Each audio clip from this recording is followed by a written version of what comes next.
Thank you. Thank you for the introduction. First, I want to say how beautiful that video was. I got goosebumps remembering. I'm also to introduce myself. I come from Mexico, and I came to study in the Netherlands for the first time 7 years ago to the University of Groningen, actually. And to see this video really brought all this memory back. So it was a huge, nice video for sure. But now, if you can see my screen over here, I want to talk to you guys about Radboud University. So yeah, welcome to Radboud University. I'm going to try to give you an impression of what it's like to study with us. And of course, as Afwan also mentioned, if you have any questions at the end, we will have some time to go over them. So, well, I think the video made a very nice introduction to the Netherlands. And of course, now you know that Radboud University is also based in the Netherlands, as you probably all know, which is the land of the tulips. Many, many bicycles everywhere you look around is full of bicycles. And of course, as well, the Heineken beer, if someone is into beer as well, is very famous over here. But in the meantime, do you know that the higher education in the Netherlands is in the top 1% worldwide? This means that the higher education here is very, very good. And not only that, but it's also very affordable to study in the Netherlands in comparison to other countries, which is also an advantage of studying in the Netherlands.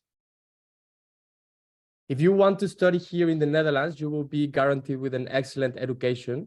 All Dutch research universities belong to the top 200 universities of the world. And of course, this is no wonder why the Netherlands has raised so many famous entrepreneurial pioneers, big companies that you probably have heard before in your life, such as Unilever, Heineken, or Philips, which are all Dutch companies. Also, the Netherlands is quite a small country. The Dutch have traveled the world many times because of this. And this has made this country a very tolerant country, very open-minded people, very welcoming to other cultures. And therefore, as well, the English level here is quite well. You will be surprised that everyone in the supermarkets or in little stores, to the professors, teachers, other cultures as well, the English level here is quite high. Not only in the society, but as well at the university level is a great English proficiency level. And not only that, but as well, you will get sure value for your money. The Dutch are very multicultural, as I already mentioned. They are very accepting to other societies, to other cultures. As I already mentioned as well, many bikes, actually more bikes than people. You will be surprised of the quantity of bikes that there is in this country as well. And it's just a way of life. And in the meantime, it really helps you get a healthy lifestyle, moving, and you will be surprised that it's actually in many places faster to reach by bike rather than taking a public transportation or also a car, which is also more sustainable, which is why it is a way of life over here. And now zooming a little bit further, I want to talk to you about the city of Nijmegen, which is where Radboud University is located.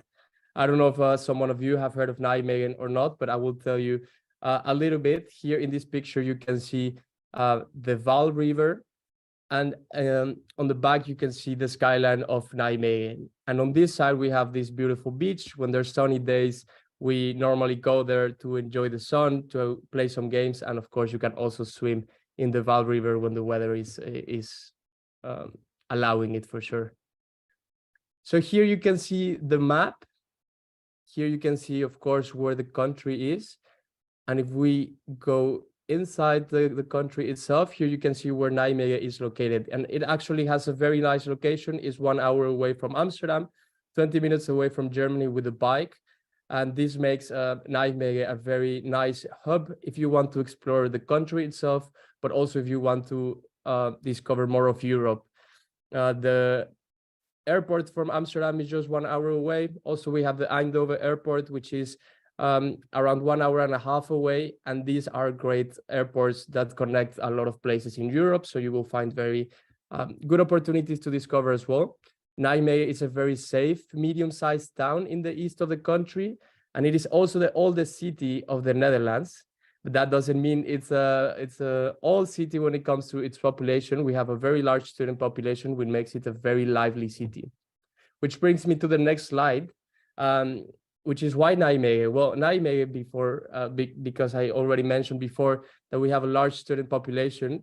Well, it's a very lively student town. It has a lot of green spaces, a lot of green parks. We have a lot of nature around as well. We have a very rich cultural life. You will find a lot of places for cafes, a lot of places to listen to music, a lot of places to discover some art. We have some museums as well. We have amazing restaurants as well. It's also a very excellent hub for exploring, as I already mentioned, and it's very easy to get around by bicycle. Even by walking, you can reach many places as well while enjoying as well the nature. And now going inside Radboud University, what does Radboud University has to offer? Well, Radboud University, to give you an overview, we have 7 faculties, which goes from business. We have the medical faculty, we have the social sciences, we have the arts faculty. We have more than 100 nationalities on campus, which make us a very international university. 76% of the students who start studying obtain their bachelor diploma within 4 years. And 1 out of 5 students are international. So that goes in hand with the other point, which it makes us a very multicultural community here at Radboud University. I personally also studied here, and I have friends from Spain. I have some friends from Indonesia as well. I have some friends from back Mexico, from Latin America, Argentina. You can find all the nationalities here as well, but we also have a strong Dutch community here, which are very friendly, and it's also very nice to get to know their culture a little bit more, and they will always be willing to show you around for sure and discover this side of their culture as well. Inside Radboud University, one of our faculties is the Nijmegen School of Management, which is focused, as the name says, on management topics. The faculty is the one that you can see on the background of that picture. It's a very modern faculty. We have very nice facilities in this faculty. It's a very green campus as well. We have a very strong international community. The interdisciplinary approach is you can get very close contact with the professors as well. We have lectures. We have also tutorials, which is classes where you will get to ask questions to your professors. They will send you some papers where you would have to read beforehand, and then they will explain it to you in class. You will be able to have group projects with other people as well from your class. And it's a very strong research-focused university, which means that you will have to do some research on certain topics as well at the end of the program that can contribute something to society as well. And it's also important to mention, it's not in these points, but sustainability is also a very strong focus that the Nijmegen School of Management has when it comes to their masters on their topics in general. Which brings me to the first masters that I want to talk about if someone is interested in, which is spatial planning, which goes in hand with all these urban designing part or topics that if you are interested in. So if you are really into future changes in cities or regions, these spatial planning masters might be something for you. Normally the people who are the spatial planners take a role as managers of spatial transformations of cities or spaces, closed spaces, such as shopping districts, or thinking of all industrial sites as well, designing water retention area, shaping urban mobility concepts for the future. So if urban designing is something for you, you might be interested in this spatial planning. There's 4 different specializations when it comes to these masters. The first one is cities, water, and climate change. So this is if you're interested in climate proofing cities or making cities climate neutral. Well, this might be something interesting for you. The next one we have is the European Spatial and Environmental Planning.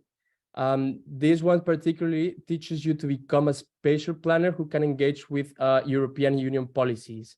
So here you will learn how to cooperate with planners across borders and coordinate with other sectors like environment or economic development as well. Then the next one we have is planning, land, and real estate development. As the name says, this specialization provides a land and real estate development perspective on urban development. And this program basically aims to prepare students for a future role as city developers, either it could be in a public or also in a private sector as well. And the last one specialization we have for spatial planning is urban and regional mobility. As you can read probably for the name and see on that picture, it deals with the increasingly complex flows of people that are arriving in certain cities or region, and how can you mobilize all these people through regions. So it will look into different integrated mobility systems or transport models at different spatial scales as well. Then the next master we have is the Environment and Society Studies. This is another master we have. And this master, well, as its name says, it discusses basically the most pressing environmental challenges that we are facing nowadays. So this is a very, in a way, focus a lot of societal problems, societal issues, societal transformations towards sustainable futures as well. So you can think of prominent topics such as environmental justice, biodiversity, non-human animals, circular economy, energy, and water. And this master also has 4 specializations that you can choose. So either you can go for corporate sustainability, where you will rethink the economic processes to enhance environmental responsibility when it comes to businesses. So basically, how can we make the economy work within the boundaries of our planet when it comes to businesses, particularly? The second one is European Spatial and Environmental Planning, which if you notice, is the same specialization we also have for spatial planning, but then you can decide which focus to give, if a more spatial planning focus, or if you want to focus more on the environmental side. Then we have Global Environment and Sustainability, which deals with the global level of sustainability transformations and policies intended to make major strides towards a sustainable future. So for example, you will focus on agreements on climate change, or agreements on biodiversity or nature conservation, for instance, as well. The last one we have is Local Environmental Change and Sustainable Cities. In this master, you will focus on how to deal with issues regarding, for instance, energy transition or water, mobility as well, circularity and nature conservation, for example, in a city or in a specific region. These specializations focus on the level of sustainability transformation and as well on the integration of different policies as well. So as you can see, we have these 2 masters, and you can decide which specialization suits you better or which ones you would like to have a focus on. And then you can find as well all this information on our website, where you can see a deeper and testimonials from our students as well, if you would like to get to know a little bit more about them. So I can understand first, we get too excited about them, but first we would like to know what are the admissions requirements as well for this.